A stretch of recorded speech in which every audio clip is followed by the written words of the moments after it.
And today, troubling as well.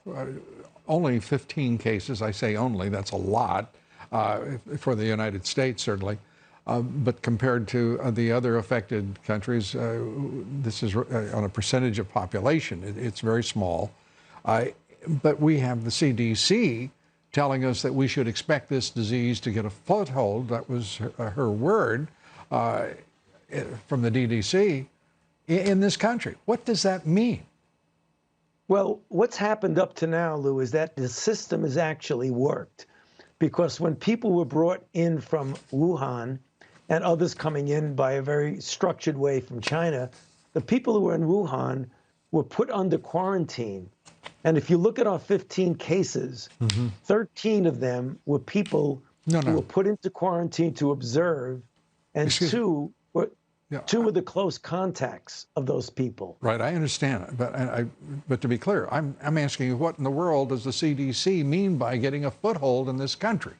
That sounds ominous to most people. What they're saying is that they're being frank. Yeah, Lou, they're being totally honest. What they're saying is that we have our arms around this and controlling it now. Right. But if this outbreak goes out of China and starts to be sustained transmission in a number of other countries, it will be almost impossible to keep it out of our own country. Why? So what Dr. Massonia said was perfectly correct. Why would we not? There is the possibility. Why would we not put up the same safeguards against any other country that we have put up against, that is, limiting travel, et cetera, warnings about travel to China?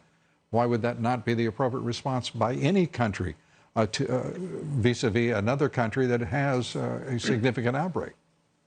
Lou, as we've said when we first did the travel restriction, and I mentioned to you that a limited travel restriction to a particular country or a region is a delaying tactic to prevent the virus from coming into your country.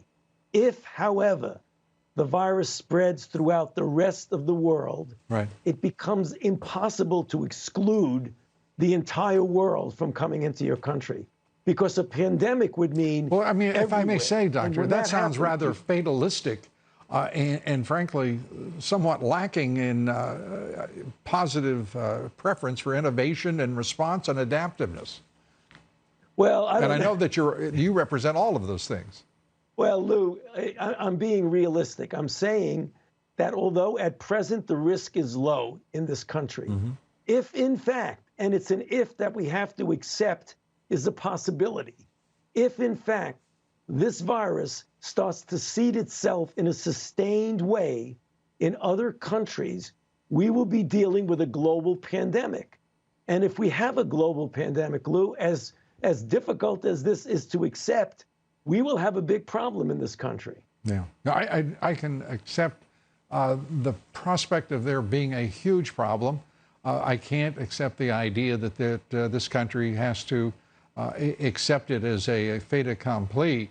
The result. It just seems to me that that's not perhaps maybe I'm seeking outs here for what is a straightforward threat against us.